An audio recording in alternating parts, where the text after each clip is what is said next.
Hello, everyone. Once again, welcome to another session of Coach Steele's Finance Training. Happy to have everybody tuning in on today. As you come in the room, you already know the rules. Let me get some things situated and we'll get this party started on today. It won't be a long one. Normally, I go for about 30. Normally I go for about 45 minutes to an hour. Today we'll probably do maybe 15, 20 minutes. And the good thing is also is Rich Dad, Poor Dad, which is the book we're going over. Chapter 3 is a pretty short chapter, so it won't take too long to go through it at all. And I have some other events going on today, so let's get this party started sooner than later. Once again, welcome to Coach Steele's Finance Training. Happy to have you here for another training session with Coach Steele. I am live on YouTube and on Facebook, so make sure you subscribe on YouTube to Coach Steele's Finance Training. And the next few weeks, we're going over reviewing the book, Rich Dad, Poor Dad. So definitely make sure you get a copy. I have a link in the description so that you can get your own copy. And of course, here at Coach Steele's Finance Training, we talk about financial literacy, and we try to make the complicated things a little more simpler and easier for the average person to be able to understand. And so as we go through this, if you have questions, comments, feel free to leave some comments in the comment section. I always go back and look at the comments, and we want to know your thoughts, your concerns, and the information and the content and how it's had an effect on you. So we look at Rich Dad, Poor Dad, Chapter 3 summary. Chapter 3, like I said, is one of the shortest chapters. And that chapter title is Mind Your Own Business. That's another lesson for the rich, for those who want to become wealthy, that Robert Kiyosaki teaches in this book, Rich Dad, Poor Dad. And so if you missed Chapter 2 and Chapter 1 review, just go to Coach Steele's Finance Training on YouTube and go watch those. Click on the live tab and you'll see all the videos from the previous conversations on this book. And before that, you'll see another video on there with me comparing the two, Robert Kiyosaki and Dave Ramsey. And that is all on the YouTube channel. Okay, mind your own business. Here's the quote that we see right here at the title of this book. And for those of you who are reading along with me, you'll see that title in the beginning. It says, "The rich focus on their asset columns while everyone else focuses on their income statements." And so basically the rich focus on the assets they have because assets produce income. And most people just focus on their income statements, which is basically their 9 to 5. They focus on their active income and how much money it brings in. And so he's saying not to focus on your 9 to 5 so heavy, but focus on your business. And so if you don't have a business, we'll go into some of the things that he says should be your business and some of the things you should look at doing. So the rich focus on their asset columns, on the assets, while everyone else focuses on their income statements. So you must learn that the A can take care of the I. Your assets can take care of the income if you allow that to be your focus. Now, in the beginning, we see he talks about how Ray Kroc, the founder of McDonald's, was asked to speak to some college students. And while he was speaking to some college students, one of the questions he asked them was, "What do you think is the type of business that I'm involved in?" And all of the college students were trying to guess what type of, the founder of McDonald's, what type of business he was in. And they were saying the hamburger business, the food industry. And they were trying to guess all of these different answers. And finally, and if you're listening in on today, do you know what type of business that Ray Kroc, the founder of McDonald's, the type of business he was in? Can anyone write that in the comment section in the chat? What type of business was this gentleman in? And he ended up answering their question. So in the chat section, you can guess what you feel the type of business Ray Kroc, the founder of McDonald's, was in.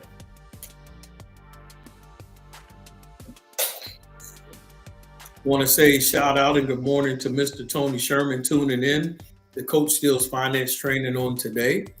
Does anybody know what type of business Ray Kroc was in? And so as he talked to these college students from the University of Texas, he finally told them His business is real estate. Remember, chapter 3 is mind your business. And so when he talked about real estate, and that is what is the success driving behind this McDonald's company, and why he focuses on the real estate, because he let them know that location mattered. Location was crucial for the type of business that he was in. And so depending on the location, depended on the success of his McDonald's. And so Ray Kroc lets you know that the success or failure hinges on the location. And so sometimes people struggle with their business because, well, it might be location, it might be where your business is located. And let's say you have a business where a lot of people aren't buying that product or using that service because of where you're physically located. Well, then make the adjustment. You might have to also make your business be online as well to balance out maybe having a negative location. And so you have to be very creative so your business can have success. And so Ray Kroc never lost sight of the location of each franchise. And now today, McDonald's is the largest single owner of real estate in the world, owning even more than the Catholic Church. As we continue to go on through the book, he talks about the education system. We know that Robert Kiyosaki is not the greatest fan of the current education system because he believes it really just forms young people to learn how to become workers that do the same mundane work over and over and over, making active income, which limits you on how financially successful you can be. And so he wants you to get out of that rat race of just becoming workers and letting everyone understand that the school system, the educational system, focuses on prepping today's youth to get a good job by developing scholastic skills. Their lives will revolve around their wages, or as described earlier, their income column. And it makes you focus less on your asset column.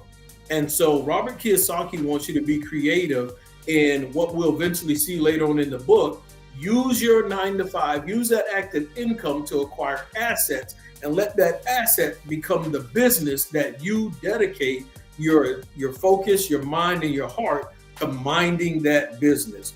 Otherwise, you'll be so busy trying to do so great on your job, focus so much on how can I get a raise, how can I get a promotion, that you'll put yourself in that trap of limiting yourself to what the job, that 9-to-5 active income, will provide you. And so what he wants you to understand is, with that education system that makes you focus on just having active income, you are replaceable. You're another cog in that wheel. So you have to start minding your business, making intellectual property, buying real estate, buying stocks, all different type of asset classes. So even if you become replaceable in that 9-to-5 environment, you also have income coming in from other places and locations, regardless of what happens in the 9-to-5 environment. All right, let's go a little bit further. So as we go further, it says, but there's a big difference between your profession and your business. That's something else he wants you to understand. Don't get so focused on your 9-to-5 profession saying, well, that's just my business. No, if you don't own the company, he's saying if you don't own that company, then that is someone else's business that you're minding. You need to find your own business, your own investments, your own assets, or potentially your own business that you can mind and focus on. A problem with the school is that you often become what you study. So if you study cooking, you become a chef. If you study the law, you become an attorney. And a study of auto mechanics makes you a mechanic. So sometimes the school system will have you focus on certain things that's what you will eventually become. So you have to really be intentional about studying other things to help you get to minding and focusing on your business. They spend their lives minding someone else's business, making the other person rich. And so that's what happens in a 9-to-5 environment. So, and when you focus so much on that, what ends up happening is you can actually just lock that door. What ends up happening is you end up making that other person's business rich, while later on you have nothing to show for yourself. All right. Next, start minding your own business Keep your daytime job, but buy real assets. I love this part of the book because Robert Kiyosaki focuses so much on telling people that they should have passive income and not focus on 9 to 5 jobs. That you would think Robert Kiyosaki hates people who have 9 to 5 jobs or he looks down on it. And so he's saying use that to catapult you to get you to where you need to be. So we have to know in chapter 3, he says, start minding your own business, keep your daytime job, but start buying real assets, not liabilities or personal effects that have no real value once you get them home. A new car loses nearly 25% of the price you pay for it the moment you drive it off the lot. It is not a true asset, even if your banker lets you list it as one. And so there are some things you can list as assets that may not be an asset. The bank might see it as that because they see it for themselves. It can be an asset if you default on that loan. But for your personal financial situation, it's not an asset. The bank can leverage anything that you put on that paper and you allow them to put a lien on, in a sense. So to them, it would be an asset because they're going to give you less than what it's worth if they were to give you a loan or you use it to leverage it. So here's another good thing in chapter 3, which we see throughout Dave Ramsey's book. Dave Ramsey books, he talks a lot about budgeting and finances and how to do the basics. Robert doesn't really focus a lot on babying you on setting a budget, but he does say this: keep expenses low, reduce liabilities, and diligently build a base of solid assets. So basically he's saying, make sure that you have more coming in than you have going out. Make expenses low and reduce these liabilities. Wealthy people don't rush to buy liabilities. They rush to buy assets. Poor people don't make a lot of money. So what they end up doing is just paying for bills, expenses, light bill, water bill, insurance, different food, things like that. Middle class, they make more money. And so what they do is they pay for those same expenses that the poor do. But the middle class then go buy liabilities instead of assets. They go buy the house, they go buy the car, they go buy jewelry. And so they buy things that cause more of their income to go out. And so they end up living paycheck to paycheck, just like the poor person. Wealthy people buy assets because the assets produce the income to buy the things that they want. And so the assets increase in value and they become wealthy. And so now the wealthy and the poor and the middle class, there's a great disparity, all because of what we choose to purchase when the 9 to 5 income comes in. So you have to begin to shift your mindset of when you get paid, are you going to go buy assets or are you going to go buy liability? Now, let's go a little bit further because Robert then tells you some of the assets that you should buy.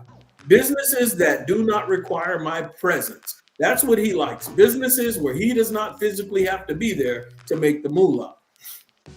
He says he owns them, but they're managed or run by other people. If I have to work there, it's not a business. It becomes my job.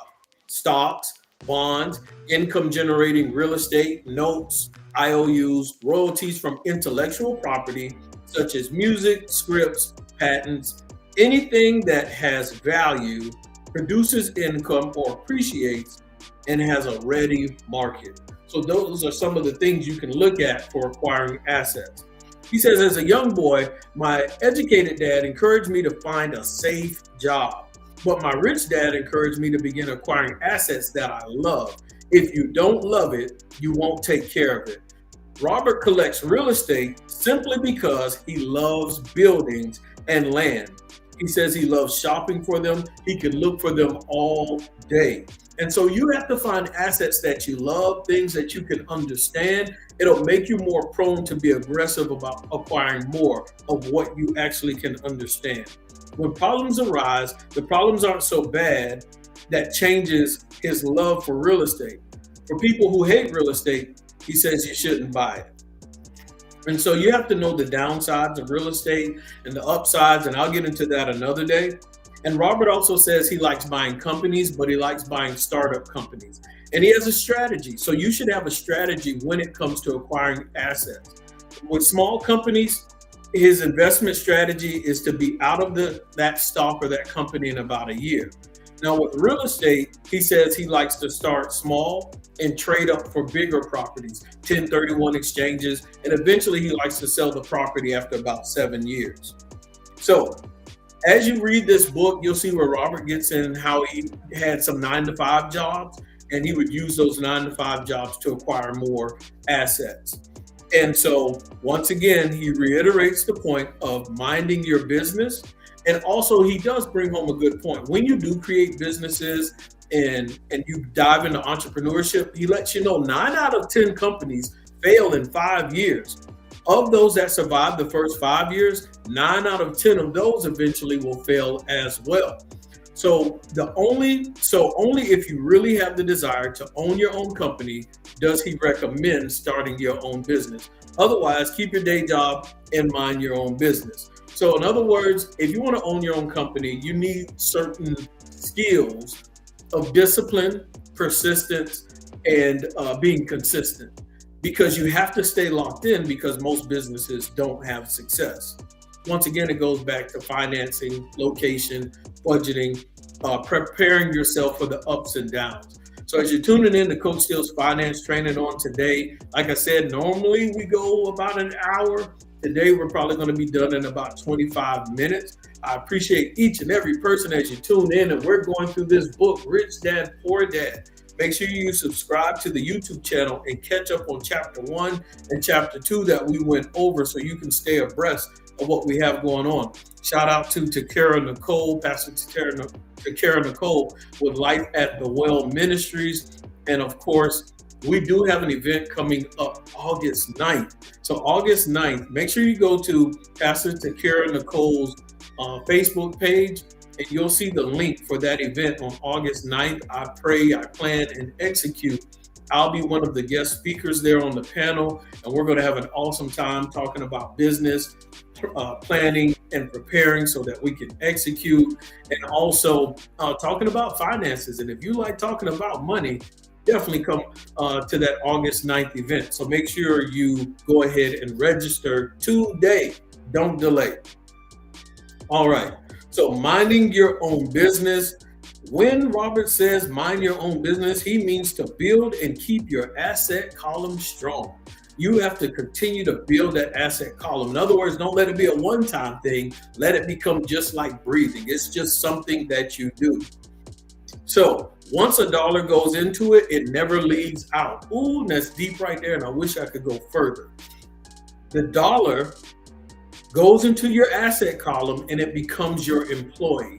It's talking about making that dollar work for you. The best thing about money is that it works 24 hours a day and can work for generations. So money can work for you 24/7. And if you put it to work the right way, that same dollar will be working for your grandchildren and your great-grandchildren and so on and so forth. Yes, you can make that dollar work for your entire family, not just you.